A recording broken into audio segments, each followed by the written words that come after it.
Apart from my awful facial hair and boyish good looks, I'm notorious for my kind-heartedness and lack of judgment. So let's completely negate that and judge harshly every Premier League footballer I've ever met. The list is only 9 players strong, but I feel like for a member of the general public, that's quite good, especially when you consider the caliber of some of the players I have met and the fun stories I have to go alongside them. We're going to start off with the least known player on this list, Sam Byram. Former West Ham, Leeds, Norwich, I want to say right back. So to set the scene, West Ham had just beaten Watford 2-0 at the London Stadium in 2018, and my mate knew that if you waited outside the car park for like an hour, you would be able to meet some players, and as an 18-year-old, I couldn't say no to that. And Sam Byram was the first one to come out. He was friendly enough. He was a bit timid. Said my hello, got my picture.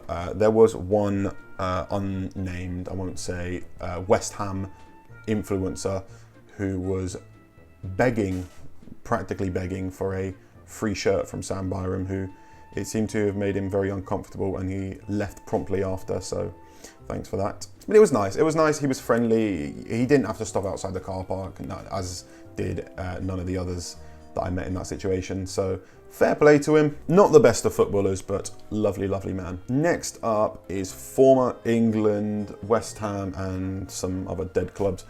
Goalkeeper David James. This was in 2015. It was a charity match at Upton Park, England, Germany. He had an absolute stinker, to be fair. I remember we had a bunch of comedians and like TV celebs, and Germany had Michael Ballack, Lothar Matthäus.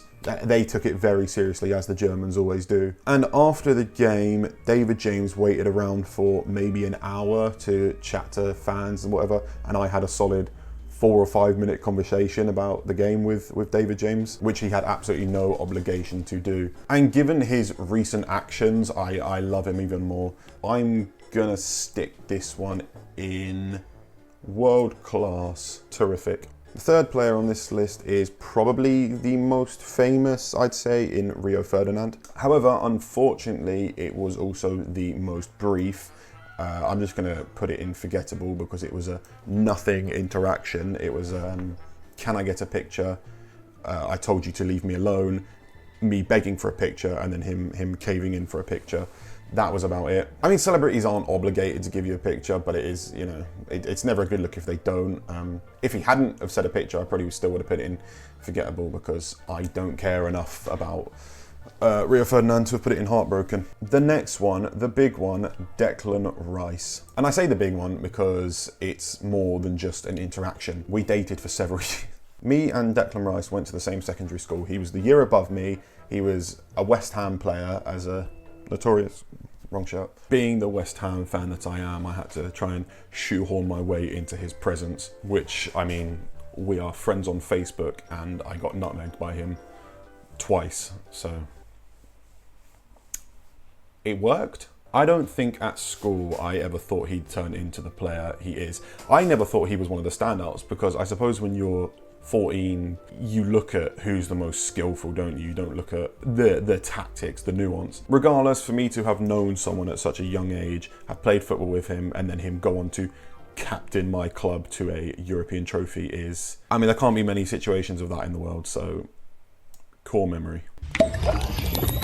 Up next is a very juicy one. It's Jose Fonte, former Palace, yes, Southampton and West Ham United defender. I think he still plays for the Portugal national team. I thought he was alright at West Ham, wasn't there long. I remember the owner spoke out about him, and Snodgrass said they were awful players.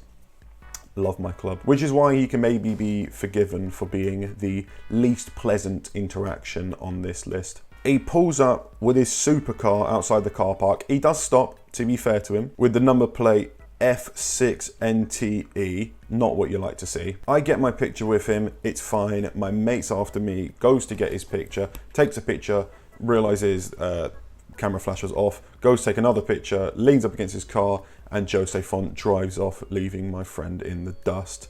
So thanks, Jose Font.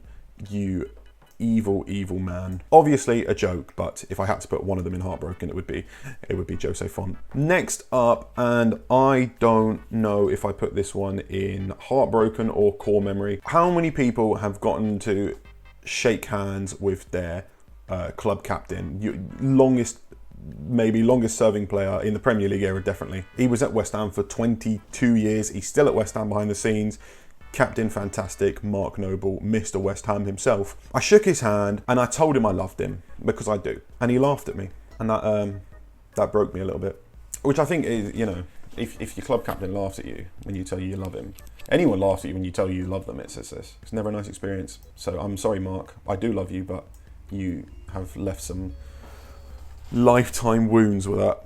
Next up, we are going to go for the nicest, without a shadow of a doubt, the nicest player I've ever met, Pablo Zabaleta. What a man, what a model professional, what a player. He was so friendly. He waited for everyone, took double pictures if people needed to, said hello to everyone. What a kind, kind man. I can't even say like what specifically stands out that made him different from the rest, but he just had such a nice smile. He was so happy, such an uplifting individual. He's got to go world class. What a boy. The penultimate one is Arsenal and Germany legend Jens Lehmann. This was also after the England-Germany charity match, where he had a much better game than David James did. Again, he walked himself out into the open to get pictures of everyone, said his hellos. It was a lot of people wanted to meet him, but I waited around long enough and got my picture, said hello.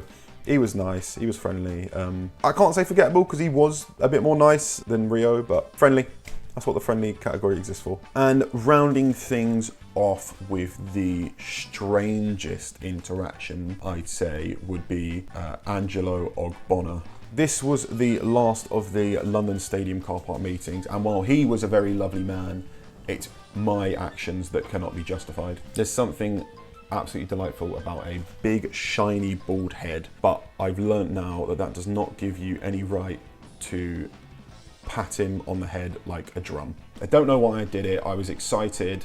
He wasn't mad. He didn't say anything. But if you take anything from this video, it's please do not go up to one of your club's centre backs and pat them on their bald head, because that's, you know, that's one of the life lessons I've learned. For the pure fact that he didn't beat the shit out of me for doing that, I'm gonna have to put him in world class. These are only the footballers I've actually had like conversations with. I'm not including ones I've had brief skirmishes with, like when I saw Harvard Nordtveit in Sainsbury's and was so angry with his performance against Liverpool that I refused to approach him. Anywhom, thank you so much for watching. Make sure to subscribe, because when I'm very famous, I will have lots of opportunities to film with the likes of Lionel Messi and who's funny, Anthony.